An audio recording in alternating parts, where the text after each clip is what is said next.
Olá, família, sejam bem-vindos de volta a mais um dia de aprendizado juntos. Bom ter sua companhia mais uma vez nesse capítulo 11 que a gente encerra em breve. Hoje nós vamos ver o versículo 28, amanhã vamos ver o versículo 29 e aí já vamos para o capítulo 12 de Provérbios. O que nós vamos ver hoje é algo que é uma mensagem. Cara, vamos lembrar? O texto que nós estamos lendo ele tem mais ou menos 3.000 anos, mais ou menos 3.000 anos, mas ele é tão atual como se tivesse sido escrito ontem. Por quê? Porque o tempo passa, mas o ser humano continua o mesmo. O tempo passa, mas as nossas tentações continuam as mesmas, os nossos erros os mesmos, né? E as nossas tendências continuam as mesmas. Então a palavra de Deus ela é viva, ela continua falando, mesmo sendo escrita há mais de 3.000 anos atrás. Ela está falando comigo, contigo hoje, e hoje ela vai tocar na ferida, hein? Hoje nós vamos falar sobre a nossa confiança, aonde ela deve ser depositada e o perigo, presta atenção porque isso é extremamente relevante para nós hoje, o perigo de se pôr a sua confiança no dinheiro. No dinheiro. Nós vivemos uma cultura hoje que fala, cara, se eu só ganhasse na loteria, todos os meus problemas estariam resolvidos, né? Se eu só tivesse mais dinheiro, todos os meus problemas estariam resolvidos. E talvez criaria outros problemas, talvez maiores, do que os problemas que a gente encara hoje pela falta de dinheiro que a gente diz ter. Vamos juntos? Olhar, Provérbios capítulo 11, versículo 28 diz assim, olha só.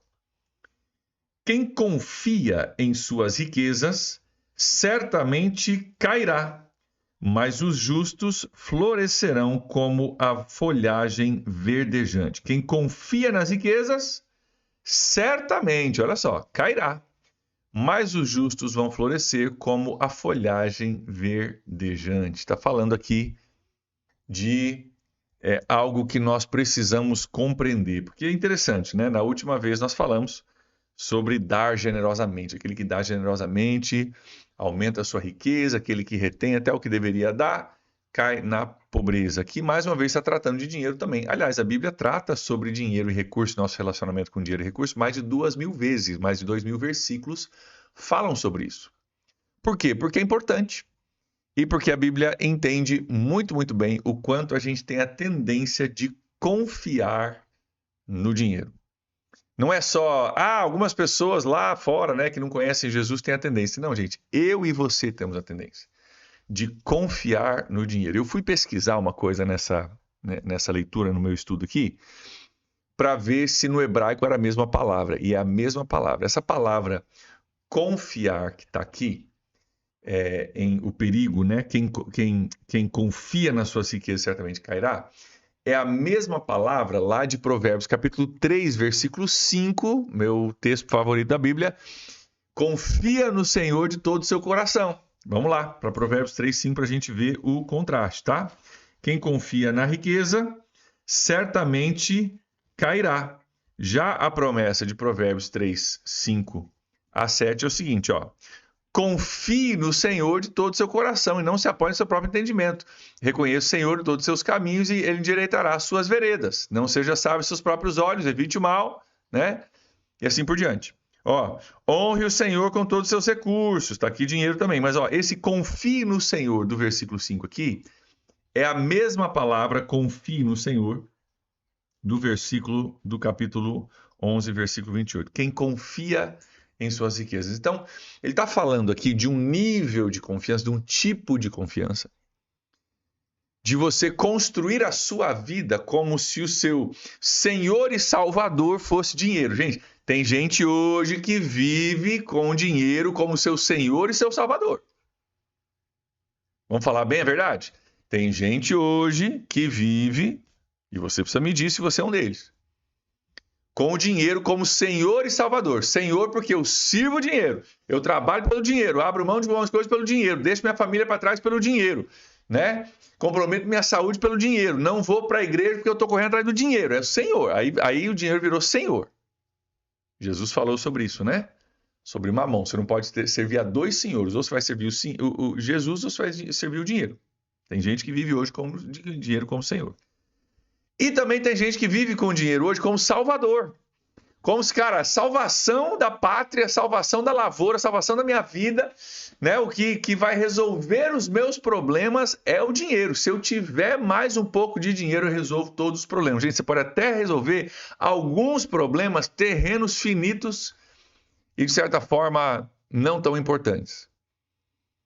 Mas a nossa salvação principal, nossa salvação eterna, ela vem do nosso relacionamento com Jesus. Qual que é o problema com o dinheiro como Senhor e Salvador? É que ele pode acabar te mantendo longe do nosso Senhor e Salvador Jesus Cristo, porque a gente corre tanto atrás desse dinheiro, a gente serve tanto esse dinheiro, a gente busca tanto esse dinheiro, a gente olha tanto para esse dinheiro como a fonte de todas as soluções, que a gente acaba não tendo tempo com aquele que é a verdadeira solução para a nossa vida e para a nossa vida eterna.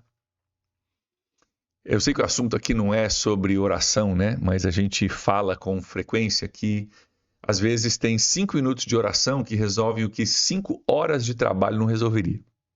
Não é verdade? Às vezes 5 minutos de oração, estou dizendo que tudo se resolve em 5 minutos de oração, tá, gente? A gente poderia dizer, então vamos aumentar. 5 horas de oração podem resolver o que 5 dias de trabalho não resolveriam. Beleza?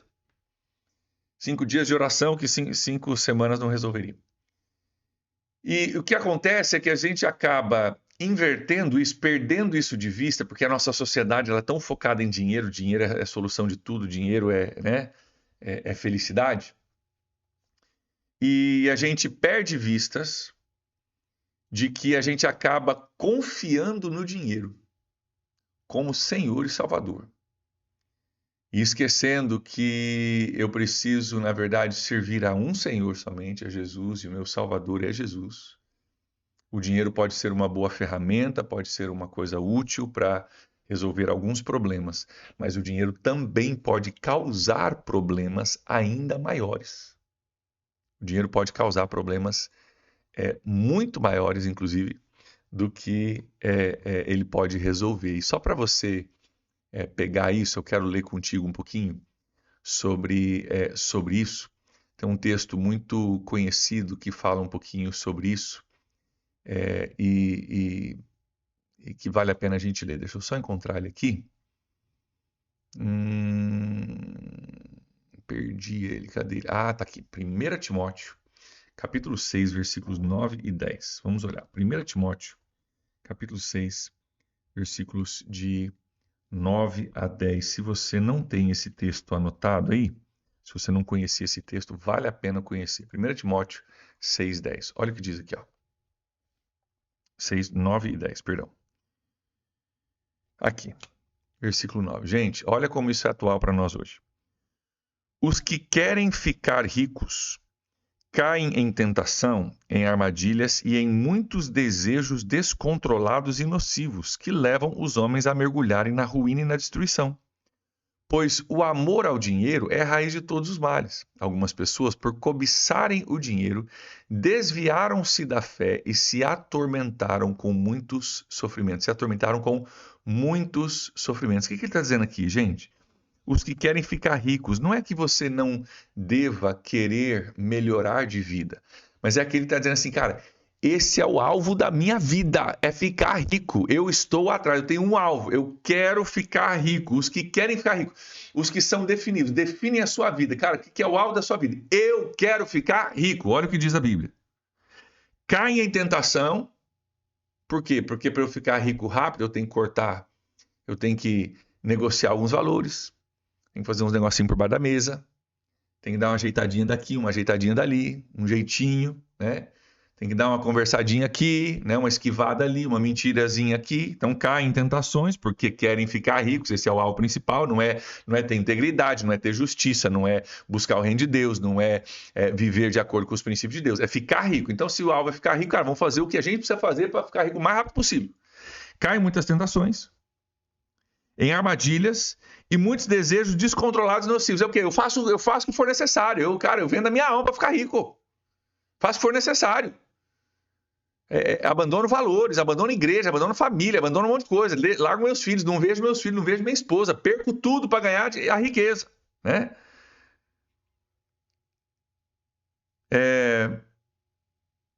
levam homens e mulheres a mergulhar na ruína e na destruição, pois o amor ao dinheiro é a raiz de todos os males. O amor ao dinheiro, gente, dinheiro não é em si ruim, mas o amor ao dinheiro pode gerar um monte de coisa ruim.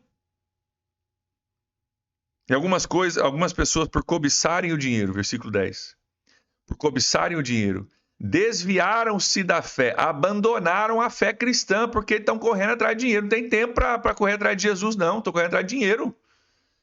E se atormentaram com muitos sofrimentos. Gente, o dinheiro, o amor ao dinheiro, quando eu confio no dinheiro, com o mesmo peso que eu devo confiar em Deus de todo o meu coração, de Provérbios 3,5, eu estou me preparando para um desastre. Estou me preparando para um desastre.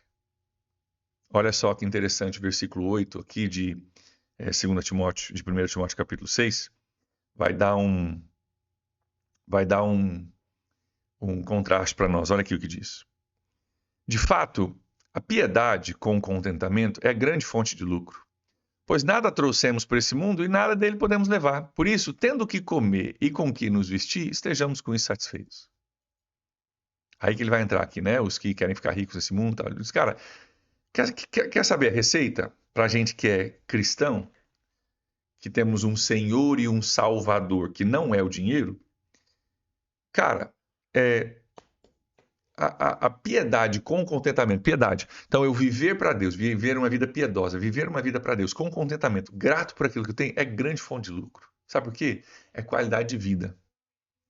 É margem, é qualidade de vida para eu poder celebrar o que Deus está fazendo na minha vida. Cara, tenho o que comer, tenho o que vestir. Cara, esteja contente com isso e busque em primeiro lugar o reino de Deus e a sua justiça e as outras coisas vos serão acrescentadas. Mas não, o cara que confia no dinheiro, volta aqui, confia nas suas riquezas, certamente cairá. Por quê? Porque a riqueza é passageira, gente.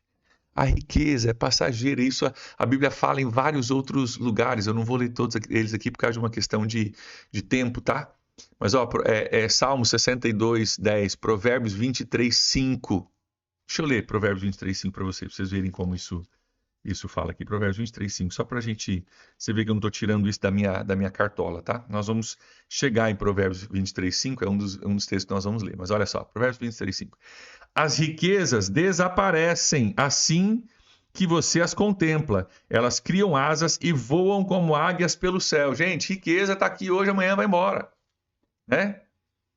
Você foi lá, comprou uma fazenda de boi, o Trump meteu 50% de tarifa em cima de toda a carne. E aí? Como é que faz? E agora, José? Né? Então, cuidado para não confiar nessas coisas. Para não confiar na riqueza. Mas, como alternativa, nós que temos Jesus como Senhor e Salvador, nós temos alternativa. Olha aqui. Mas os justos florescerão como uma folhagem verdejante. Sabe por quê? Porque o justo está correndo atrás de coisas eternas.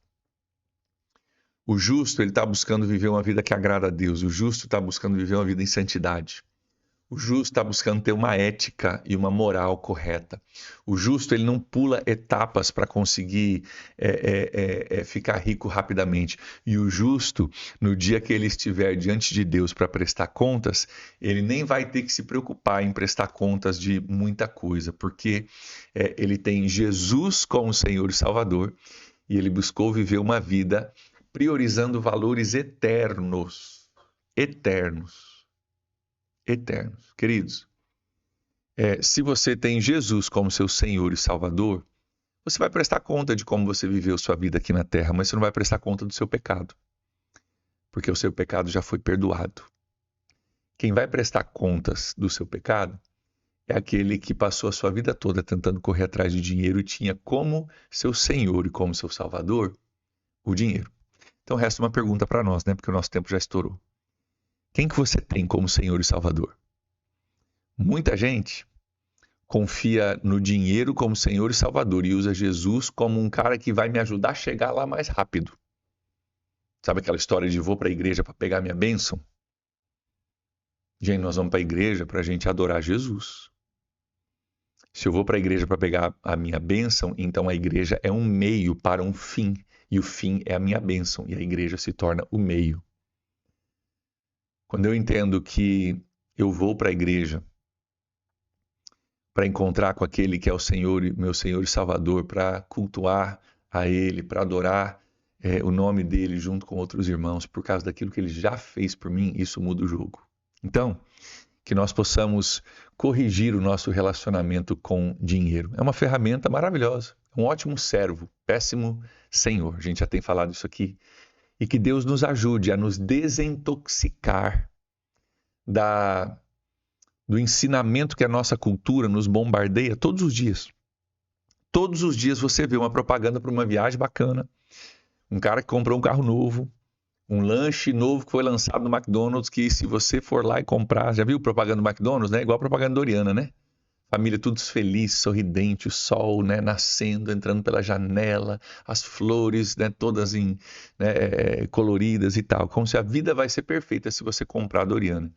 Gente, vamos nos desintoxicar dessas mensagens e vamos nos intoxicar da presença de Deus, do povo de Deus, da palavra de Deus, dos princípios de Deus, de uma vida guiada pela eternidade.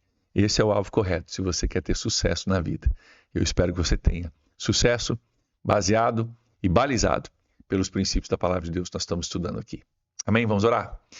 Pai, em nome de Jesus, obrigado, Deus, por essa palavra tão direta, mas que precisa ser tão direta porque a gente está tão intoxicado, Deus, que às vezes a gente nem percebe. Deus, se em nós existe alguma parte que ainda está confiando no dinheiro como Senhor e Salvador, Deus, perdoa-nos. Isso é idolatria, é o nome disso. Nos perdoa, Deus, e nos ajuda a confiar somente no Senhor. Que nós possamos confiar no Senhor, Provérbios 3:5, de todo o coração, e não nos apoiar no nosso próprio entendimento. E que à medida que nós fazemos isso, o Senhor endireite as nossas veredas. Pai, eu oro assim, pedindo a Tua bênção sobre os Teus filhos nesse dia, em nome de Jesus. Amém. Amém, gente. Um abraço para vocês. Voltamos amanhã para fechar o capítulo 11. Até lá, abraço. Tchau, tchau.